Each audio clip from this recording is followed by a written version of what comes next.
Oh, just trying to survive, you know. Same here. Obviously, we just had the strikes over in Iran occur last night. Would love to have you perhaps share your latest thoughts on that and other things going on around the world. Well, our computer had, I mean, back in the 80s, when I was developing this computer to trade markets, it tracks capital movement and things of that nature. So we had a bank in Lebanon that had found a ledger with all the Lebanese pound written down back to the mid-19th century, and they asked if we could build a model. I said, sure. We stuck it in, and I thought there was something wrong with the data because the computer came out and said their country was going to fall apart in 8 days. And I said, there's something that's got to be wrong. And he very calmly asked, he says, well, what currency does it recommend? And I said, well, the Swiss franc. And 8 days later, the Civil War began. And I've just seen this over the years. And what happens is this. There seem to be periods of time where everything correlates. Maybe it's kind of like almost like a flu or pandemic or something, but geopolitical. So, I mean, if you look, throughout history, you see like Rome overthrew its king in 509 BC. Within a few months, Athens overthrows its tyrants and democracy is born. So these things tend to be contagions. We saw the same thing with American Revolution, Washington sworn in 1789, boom, 1789, French Revolution starts. Tiananmen Square happened within, within 26 weeks or so, the Berlin Wall falls. It just seems as though maybe somebody hears something or whatever, but we get these geopolitical correlations, and it happens everywhere. So, we've got, the Ukraine incident, but you look around, you had Pelosi hop on a plane and start nonsense over there with Taiwan. Then, you've got India and Pakistan. You now even have Thailand and Cambodia. You got North Korea threatening Japan. It just seems to be more of what I would say is a global contagion of geopolitics. So Iran and Israel and the attack, it's just on schedule. It's nothing new or shocking from our perspective looking at this. It's just you're getting it everywhere. You see the riots in California. This can take place both from a nation to nation basis as well as civil unrest. So I don't know exactly how to explain it. What is it? We all get the same idea at the same time or something? But they definitely all do correlate. Perhaps the thing that I would say that I've theorized is that it looks as though the economy turns down first. And maybe because of that, people are losing money or their job or something like that. And that maybe increases the tensions to blame somebody else. You had when Andrew Jackson shut down the Bank of the United States, and that led to the Panic of 1837, and they called it the hard times of the 1840s. That's when the Irish were coming over, and you have gun battles in 1844 on the streets of Philadelphia. Largely, you can't allow migrants into a country, legal or illegal, when your economy is also in declining mode. Because then they come in, they're maybe willing to work for less money just to get something, taking jobs away from others. And back in the 1840s, they called it the nativist movement. Natives first. And so, I mean, that to me is very similar to what we're seeing in California. We're also, you're seeing it throughout Europe. We don't hear so much here in the United States, but most of your major cities in Europe are very close to civil war as well. And it's all this migrant issue, and it just seems to be systemic. So I mean, look, we handed a handful of jets to Greece, and you can look it up. And what did they say? Made the front pages. Oh, now we can do a sneak attack against Turkey. I mean, the disputes, particularly in Europe and that region, I mean, they go back centuries. And the Greece, versus Turkey, I mean, that goes back to Alexander the Great. France and England, I mean, how many wars have they had? NATO was kicked out of France by de Gaulle.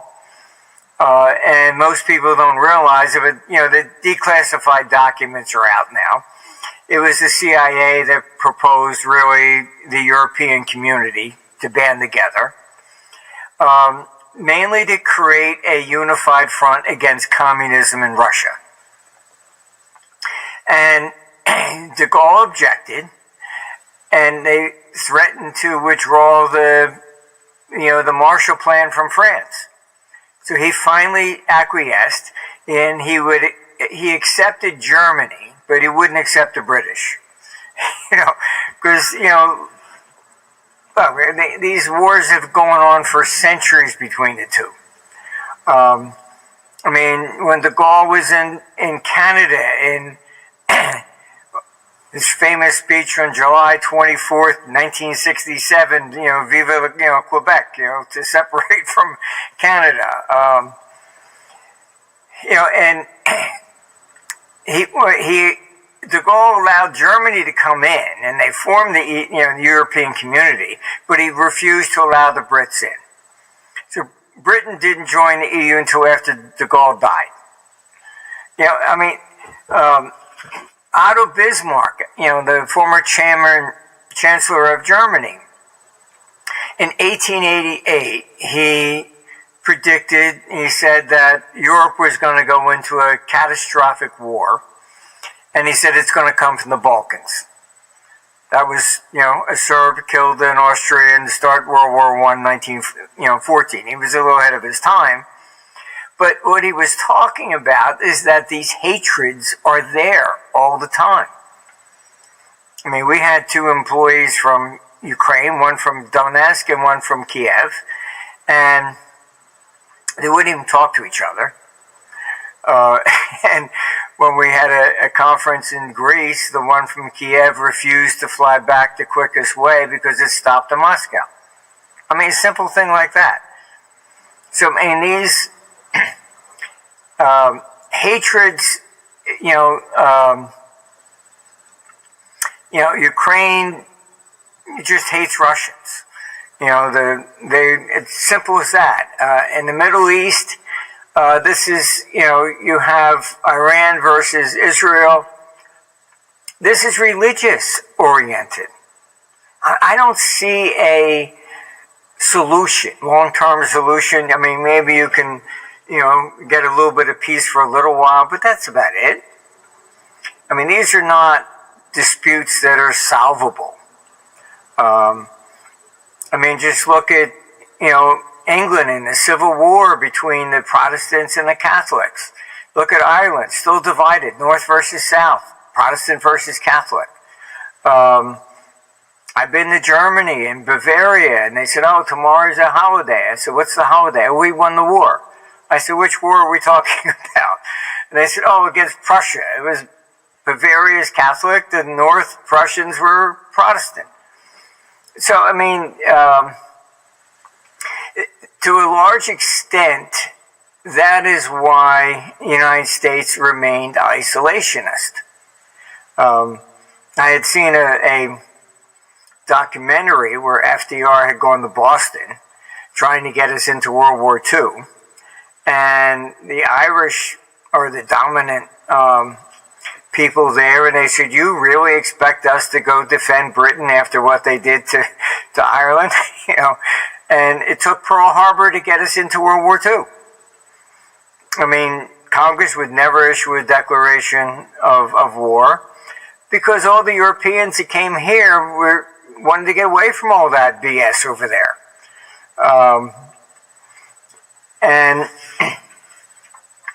when they were forming the EU, I mean, they had come to me, and I had said to them that they kind of were surprised. I said, you don't understand what made America great.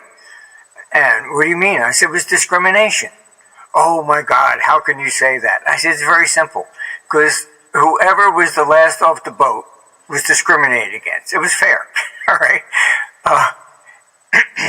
They didn't get a job till they spoke English.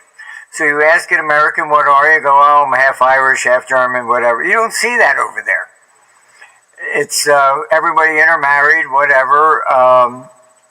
Whereas in Europe, if a French girl is going to bring home a German boyfriend, the father's going to say, you do know what they did to us, So it's just, I think the language keeps everybody split.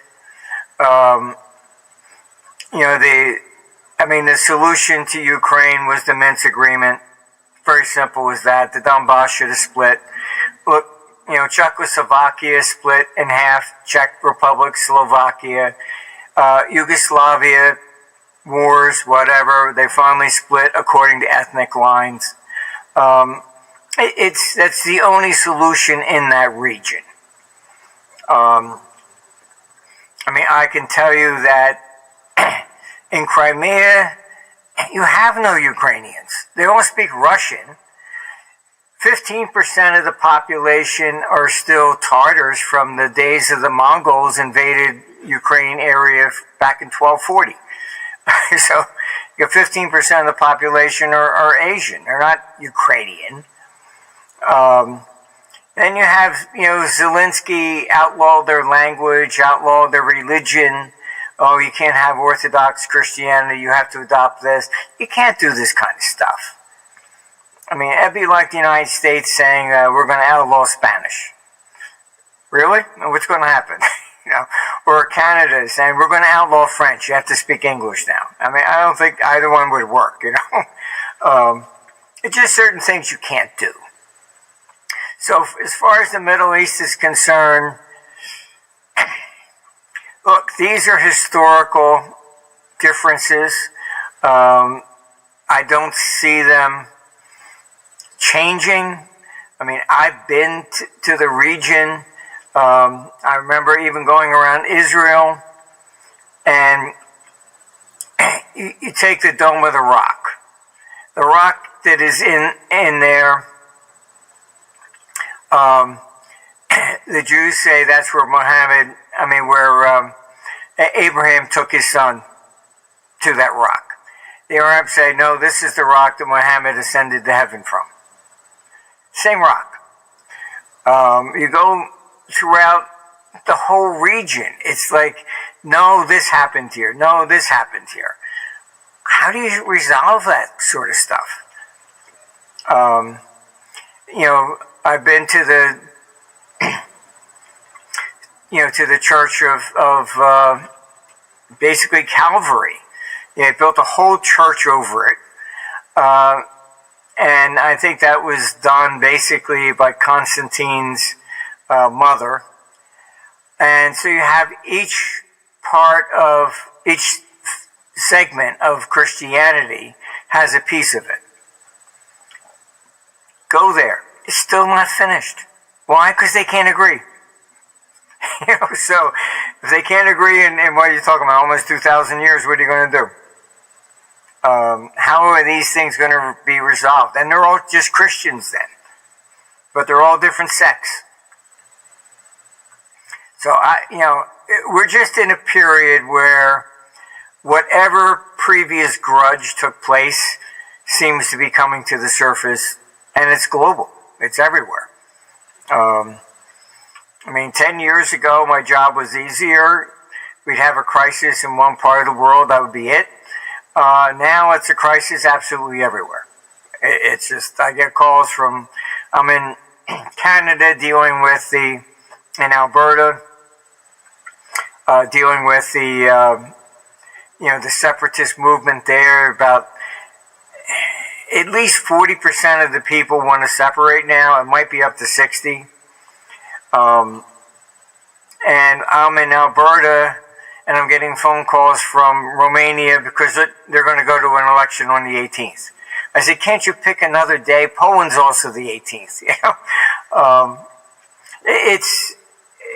And then you got the EU interfering in their elections, all because they were creating this the biggest NATO base in Romania to attack Russia with. And Romanians went the other way because they didn't be part of a war. And so the EU interferes in their elections twice. So it's just a mess out there, really. I don't... I hope we keep our boys home and we don't go anywhere at this time. Because I don't know what you're going to do. I mean, you're not going to solve anything. I had gone to dinner at Mar-a-Lago when Trump was president the first time, back in 2020. And he did impress me then. He said that he wanted to take the troops out of Afghanistan. But it was the reason. He said he was sick and tired of writing letters to their parents that your son died for God and country or something. And he said, what are we doing there? They've been fighting over borders for 1,000 years. What difference are we going to make?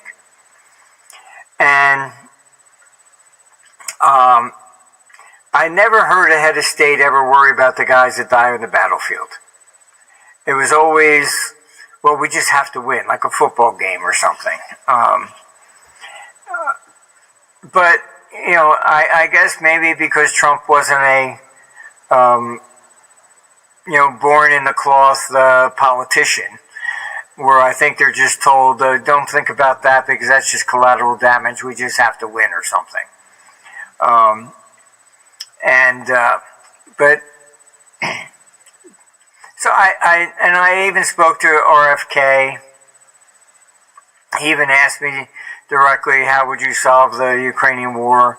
So I know where their heart is. They really are anti-war. But EU wants war. They're stabbing him in the back. And in the Middle East, look, Israel, disagrees with the negotiations of Trump and even allowing Ukraine to have any enriched Ukrainian. So that's what I say. I don't see any solution to this stuff. Just got to play out what it's got to play out, and our computer says it is going to get worse going into 27.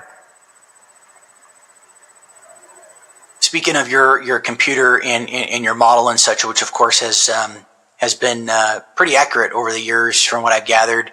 I know you've mentioned on previous shows the year 2032 and things kind of leading up to that. Could you perhaps unpack that and perhaps aspects of that perhaps you're not really able to or haven't been able to dive into much on other shows? what it is we go through these periods historically. Like I mentioned about, Rome overthrows its Tarquin king in 509 BC, and then in Athens they go, that's a good idea, and they, create democracy within a few months. You have Tiananmen Square, and then the Berlin Wall falls. These are periods in time that whatever form of government is there is just simply overthrown. American Revolution was, against monarchy. French Revolution said that's a good idea. They overthrew monarchy. This, you can see it, kind of brewing everywhere. People are just dissatisfied with the form of government that we have. They tell us we live in a democracy, but we do not. This is a republic. Nobody asks us, shall we go to war against Russia? We don't vote on stuff like that.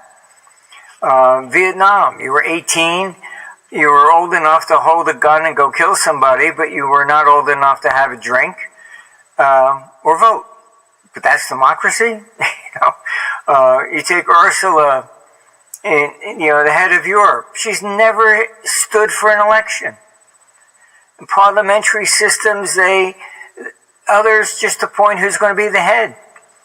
Like in Canada, Carney, nobody, Carney didn't go in some preliminary election to say he's going to be the candidate.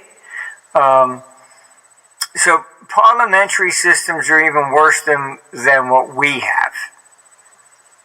At least there's a primary, but even that, this time, the Democrats didn't like that, and they scuttled it. They just put in, Camilla. I mean, I had, early on, I warned RFK that the information I had, that they were not going to allow anybody on the ticket to even challenge Biden. Oh, come on, they couldn't do that. They did it. Then he was going to run independent. And I said, I'm telling you, this is all rigged. They're not going to let you in there. And I was supporting him. I said, you might as well join Trump because they're not going to allow you in. And then New York kicked him off the ballot as an independent candidate, and that was it. He then joined Trump. I had known before that Trump and RFK had met, and Trump gave him a commission to head on vaccines back in 2016. And all the pharmaceutical companies threatened Congress, and they're going to cut off all their funds and donations, etc., unless that was shut down. And they shut down that commission about 3 months before the COVID vaccine. So I knew there was at least a connection between the two, and then I was like saying, you're not going to get anywhere. I don't know who's telling you, you can win as an independent, all that. You're not. This is not going to work. But, so the form of government we have it's becoming more and more corrupt with each passing day. I mean, the Democrats had no right to even vote for who would be a better candidate. Camilla, that was it. And, you have to vote for her because you're a Democrat. And that was basically it. There was no primary. Not a whole bunch of people standing up, I'm better than her, or whatever. They just wouldn't allow it.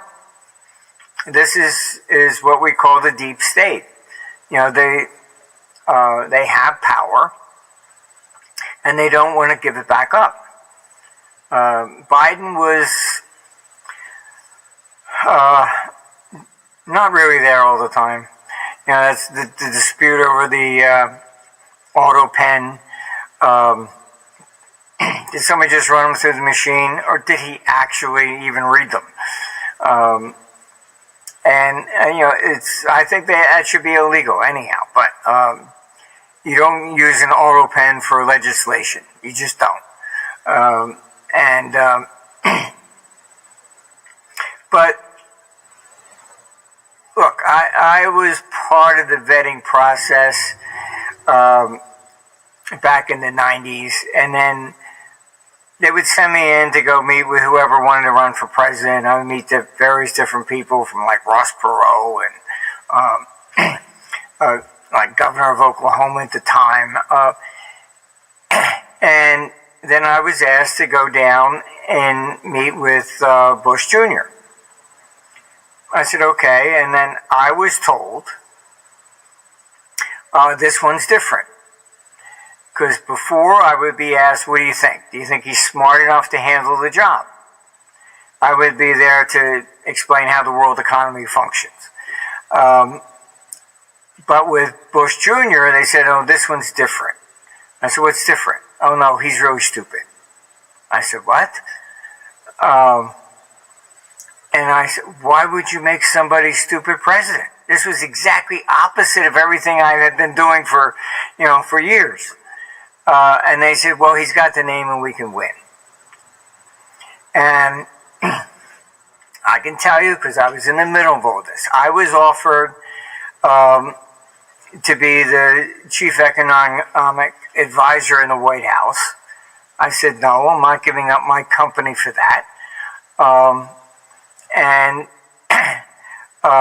they picked the cabinet. They picked Dick Cheney, not Bush. Dick Cheney was really the president. He's the one that took us into Iraq and everything else. And his former company, Halliburton, got all the contracts. I mean, it just corruption after corruption. And so when Trump went in the first time, they said, oh, gee, you're not a politician. You don't really know how this works. You need qualified people. And they stuffed his cabinet with all the neocons. You like John Bolton, who would invade Canada to get to the Russians, and that's why this time Trump picked his cabinet before he even got to Washington. He said, you're not going to do this to me again. And so what do you hear the deep state saying? Oh, his cabinet's not qualified. They have no experience. True. Exactly. That's what you need. You don't want somebody else from the deep state there protecting everybody else that's there. And that's how Washington works. So I think as we head into 2032, more and more people are beginning to see this problem with republics. And they're just the most corrupt form of government, period. Because you have representative. And they can say whatever you want to hear to get elected. Like I can run for office and say, I'll save the whales, I'll do whatever. And I get there, great, glad you made it, now this is how it works. Just look at the votes. They're down party line. Somebody in the back room says, this is our position and this is what you have to vote for. It's not, you can vote for whoever you think is actually going to represent you. Total BS. Doesn't work that way.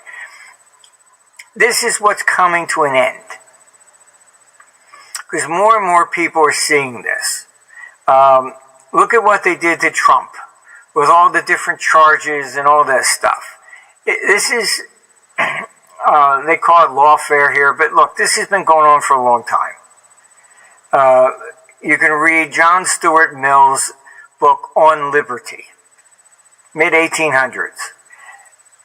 One of his best quotes that I like from that book, we have yet to free ourselves from the stain of legal persecution. All right? Look at France. They went after Marie Le Pen. And the judge goes, oh, I'm barring you from ever running for election again. This is the bullshit. In Romania, the guy that actually wins the vote, oh, he's under investigation, so he can't be president. I mean, they do this shit all the time. The president of Pakistan, they threw in prison. You had Zelensky try to, charge the previous president with treason and tried to throw him in prison. You go down to Brazil, Bolsonaro trying to do the same thing to him that they did to Trump up here. This is part of their strategy. They use the law to try and prevent people from making differences, things of this nature. It's total corruption. The rule of law no longer exists. There's completely different rules for New York versus, anybody. This is what has to come to an end. And like I say, it's not something new. This has been going on. I just read John Stuart Mill. Charles Dickens, he wrote a novel called A Bleak House. Read chapter 1. Accept anything that somebody does to you before you ever come to this court. Mid-1800s, how corrupt the legal system was even then. As it relates to, obviously, we're talking power structures. Who's calling the shots behind the scenes? Obviously, I've heard of, we're all familiar more or less, at least I like to think most of us in the audience, neocons, things of that nature. The deep state, people talk about global elites, Davos, Bank of England, BIS. Could you perhaps dive into certain entities or individuals that typically aren't given enough coverage, that are, kind of pulling the strings behind all the known individuals or power structures? I don't know if you care to dive into that, Martin. Well, look, I've met Klaus Schwab. He's an academic.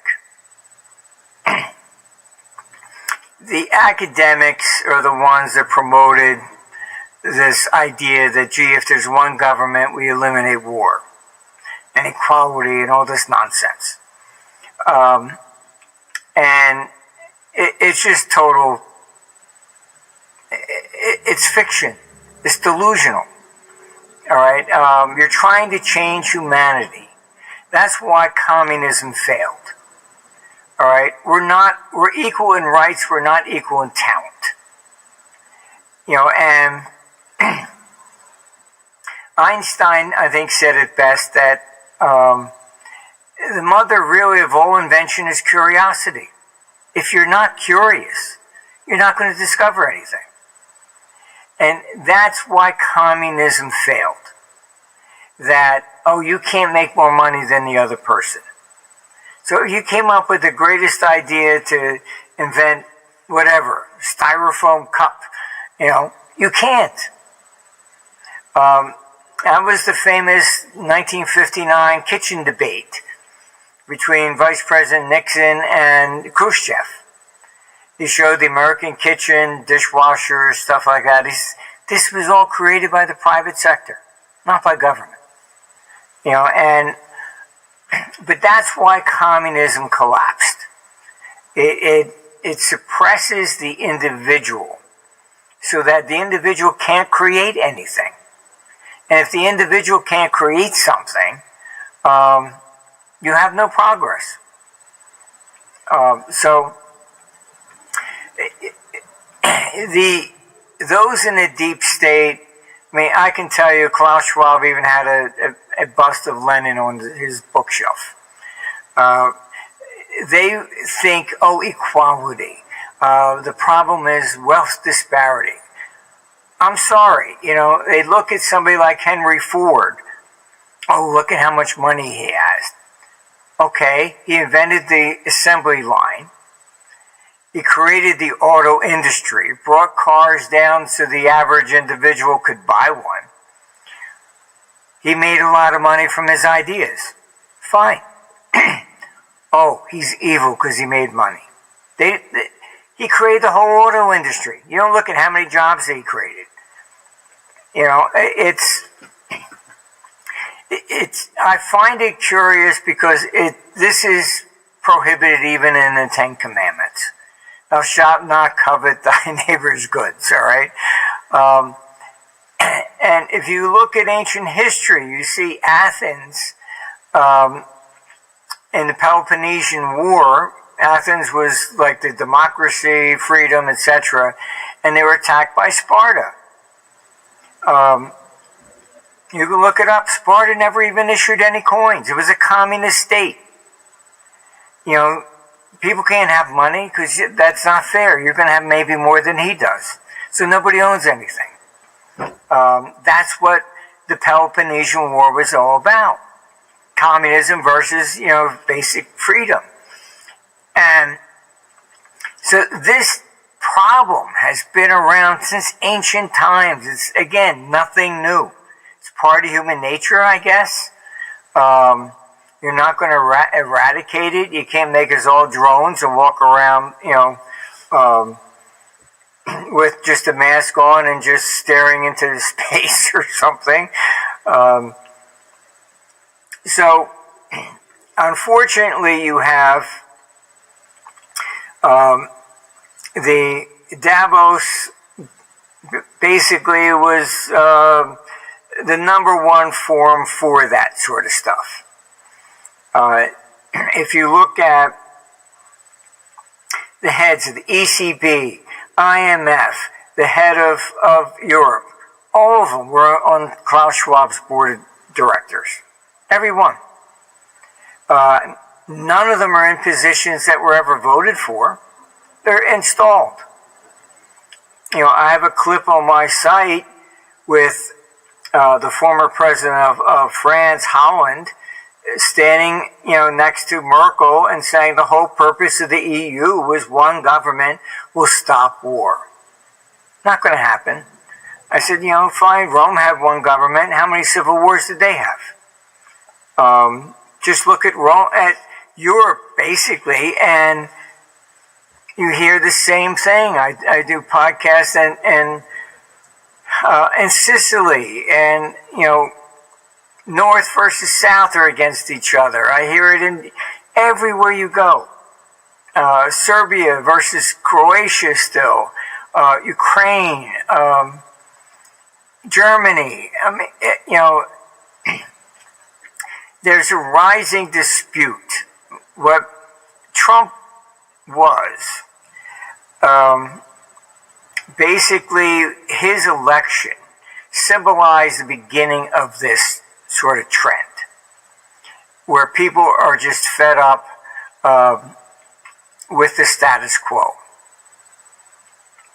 So, I mean, they did everything. They charged Trump with everything under the sun, thinking he would be discredited and people wouldn't vote for him. By doing that, you proved that you are corrupt. All right. So now you look around the world. In Germany, AfD, same issues against, you know, illegal immigration.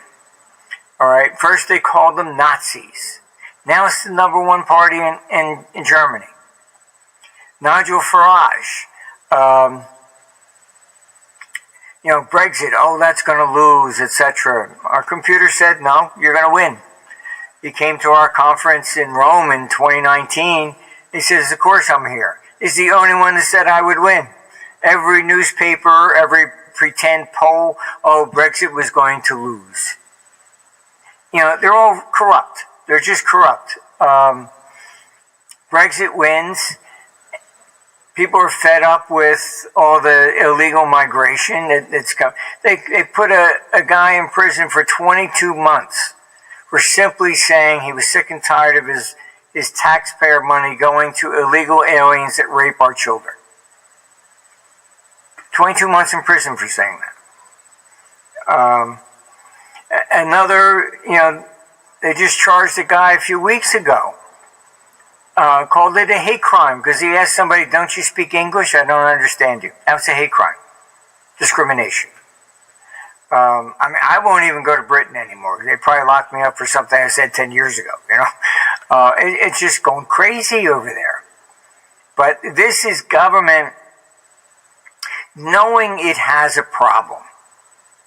All right? They've screwed up. And I can tell you, no matter what government we're talking about, governments never admit a mistake. Never. All right. I was called into the 1987 Brady Commission to investigate the stock market crash. And mainly because I had written to Reagan a couple years before the Plaza Accord and said, they're going to try and, lower the value of the dollar by 40%. I said, this is crazy. You just sold a third of the national debt to Japan. They're going to sell. Why would they sell? Because they're going to lose money, you idiot. And so when the 87 crash came, I didn't want to have anything to do with them because I was just sick and tired of dealing with this nonsense with governments. I started calling friends of mine to lobby me to go in. And the best I could get out of them was you can read the Brady Commission report, and at the end, I got them not to attack anybody in the private sector. And at the end of the report, it says, we think foreign exchange had something to do with it. It's a G5, and 40% devaluation of the dollar. And when you devalue the currency, we hear, you make trade better. Okay, fine. But everything else in the country is also devalued. So whatever bonds they bought, they lose that 40%. Whatever stocks, they lose 40%. You bought real estate, they lost money. All right. It's not just exports. And I can't tell you how many times I've been called in by governments around the world for the same stupid mistake. All the time.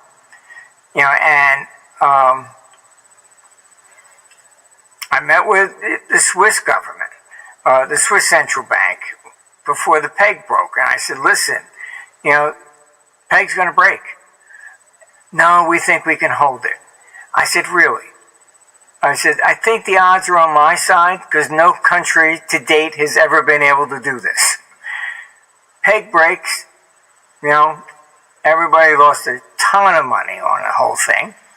They nominated me a FX forecaster of the year. For something that was inevitable. Now, not that I was more brilliant than somebody else. I just know my stuff. That's it. Nobody's done this. It does not work. And I try to explain to them. Switzerland made a peg with the EU, with the euro. And I said, look, this is like going to a casino and I put money on red. I lose. And the casino gives it back to me. Okay, try again. All right. I said, a peg is a guaranteed trade. That's how Soros made money on the British pound. I can sell $1 trillion. If I lose, I get my money back. Because you're pegging the currency. If I win, I make a bunch of money. They don't understand this. It's a guaranteed trade. There's no risk for somebody to go against them. Zero. So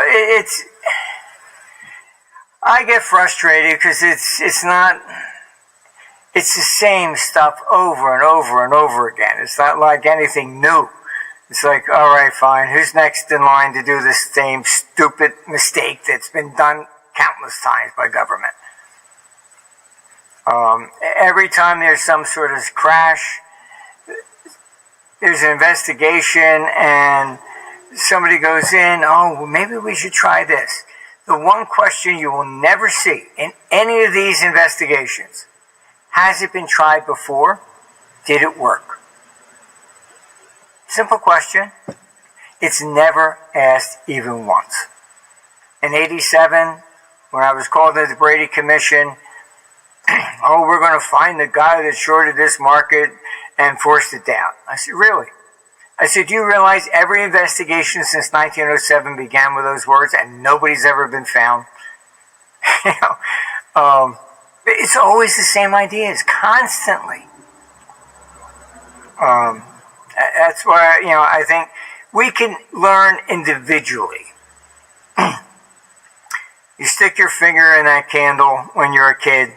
Your parent says, don't do that, it's going to hurt. You do it anyhow. Now you don't do it again, right? You learned, but you had to learn yourself, all right? Collectively as society, it's impossible to learn. And I've tried in teaching them, and it doesn't work. It's, because collectively, we're incapable of learning from past mistakes. You have some new politician there, oh, I'll try this, all right? Sorry, did you ever look to see how many politicians said the same stupid thing hundreds of years before? Look, you can, Hammurabi's legal code, look at it. It's wage and price controls, setting interest rates, setting the price of different things, and labor, all right? That's 1650 BC. Rome goes through a third century crisis. Look it up. Diocletian does the same thing. Comes out with a price edict. Wage and price controls. Richard Nixon, 1971, wage and price controls. I mean, it's always the same solution every time you get a financial crisis. It's nothing different. I was advising Margaret Thatcher. Kept the pound out of the euro. She was one of the smartest heads of state I ever met. She understood, but her cabinet then staged a coup against her to remove her because they thought the euro would be this great thing. So they took the pound and they overvalued it for, to look like we're strong, They put it in the ERM, which was the European rate mechanism, which was for everybody to go into that in preparation for the euro. It's where Soros made a lot of money. He shorted the pound. They overvalued it. Because I had advised Thatcher not to do this, they were forced to call me. I said, look, you've overvalued the pound. You have to devalue it. I was told flat out, can't do that because John Major ran for election promising not to devalue the pound. Okay. So I wrote a paragraph, gave it to him. I said, here, have him say this. We're going to allow the pound to float to seek its own level. Oh, brilliant, I was told. Brilliant. Took it from Richard Nixon, 1971. It's what I mean. It's always the same thing over and over and over again. I'm tired of watching it. I'm tired of getting called into the same stupid mistakes constantly. It's around the world. I mean, this is just it. And as it relates to the same, mistakes in your words, what's it looking like as far as Europe goes, and obviously Ukraine, Russia, so on and so forth? Where do you kind of see that shaking out in the end? And then also, I know you've mentioned about the EU being dissolved at some point and advocating for families to remove draft age kids from Europe and things of that nature. I don't see the EU lasting after 29. As I said, when they were forming the euro, they came to me. And I said, all right, fine, this is how we create a currency. And everything they were saying was basically predicated upon the United States. Oh, single currency, single interest rate, blah, blah, blah. But Helmut Kohl was the Chancellor of Germany. And before he died, he admitted he acted like a dictator. And he took Germany into the euro, didn't allow the people to vote. So much for democracy, right? He said if he allowed the German people to vote, he would have lost 7-3. So he just does it himself. Because he did that, he knew the German people would be upset about consolidating the debts. They would look at it as a bailout for Greece and Italy, etc. So he insisted no consolidation of the debt. I warned them back in 1998. I said, this is this is not sustainable. You'll never compete with the dollar. And they told me back then, we understand, we just have to get the euro in, which was creating the bureaucracy of Brussels. Then we'll worry about the debts later. 26 years later, they haven't. So what's the difference? Why has the euro never been able to compete with the dollar? If I'm a fund manager and I pick up the phone and I say, buy me $10 billion worth of U.S. Treasuries, no problem. It's the most liquid market in the world. The daily trading volume is about 700 billion per day. Europe, I can't do that. I still have to make the same decision because they never consolidated the debt. Do I want Germany? Do I want Italy? Do I want France? Etc. So all the differences that they claim they were eliminating because of the currencies just moved to the bond markets. So you can look. There's people trade the spreads all the time. Italy versus Germany, bonds, whatever. So they got the bureaucracy, but they never created it, proper. And I explained to them. I said, look, this is going to end up like the United States. We have a single currency, but you have 50 states, and they all pay different interest rates according to their own credit rating. All right, that's what Europe is going to happen. Now, the problem with Europe, because they didn't federalize the debt, we saw, the first inkling when Greece got into trouble in 2010. All right, what happens? It becomes a contagion and hits the entire Eurozone. All right, so if California went bust, the traders are going to look, okay, who's next? Maybe Illinois, maybe,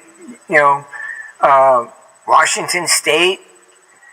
That's the way they would look at it, okay? They're not going to attack the federal government for a state default. All right, in Europe, you have no federal government. So one goes down and it just simply becomes a contagion that spreads through them all. This is why Europe it's not sustainable. Now, they know that, and the problem is that they have a real, the other issue here is that they had with the Maastricht Treaty that everybody had to keep deficits in line, blah, blah, blah. All right? We don't have that here in the States. If one state wants to go crazy, that's on you, okay? Here in Europe, they try to keep everybody equal. Doesn't work. All right? You have different economies. Even like in the U.S. Civil War, the South was more agrarian, the North was more industrial. All right? There are different economies. I mean, in trading, we used to call it the Texas-New York arbitrage.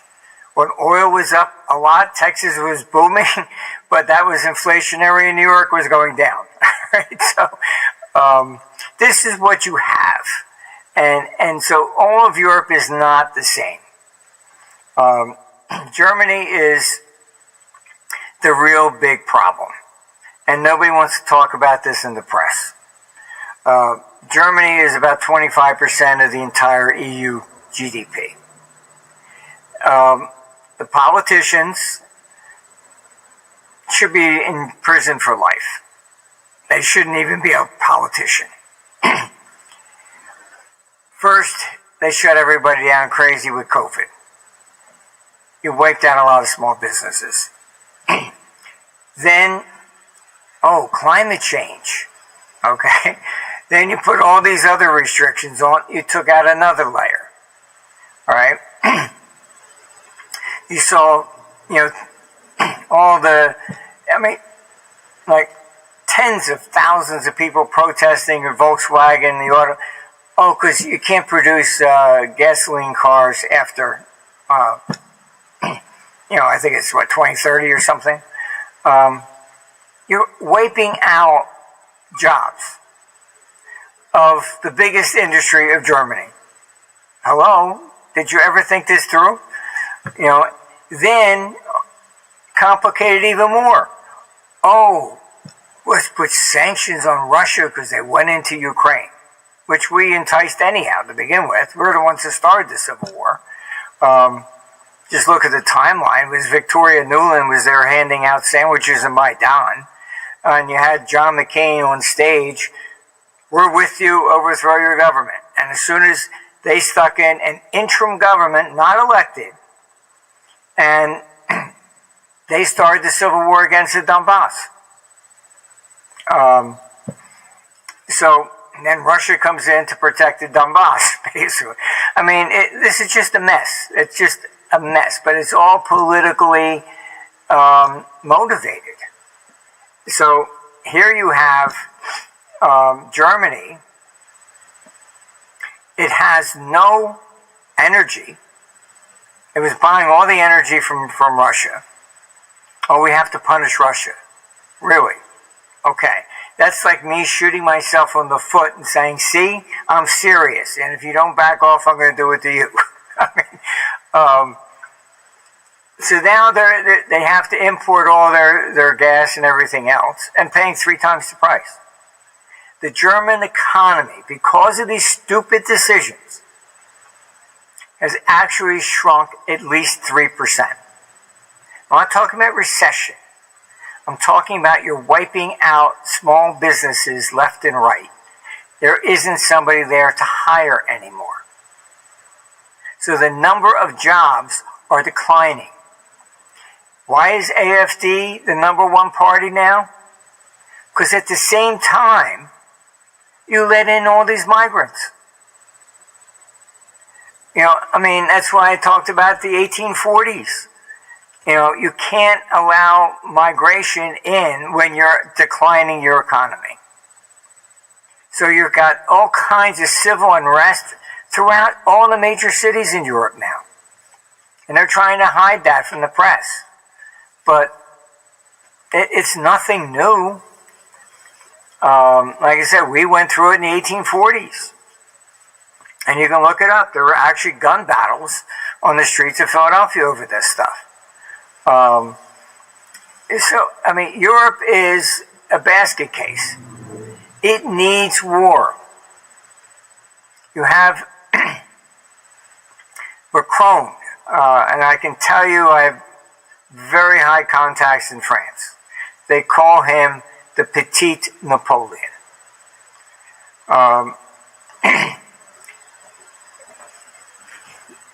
To briefly state a little bit of history of France, de Gaulle was a nationalist. Right? He basically he was against the dollar, against Bretton Woods. He hated Americans and he hated British. And this, like I said, this goes back because they were fighting for hundreds of years. And the attitude there is that if Napoleon had won at Waterloo, the world would be speaking French instead of English. This is just the way it is.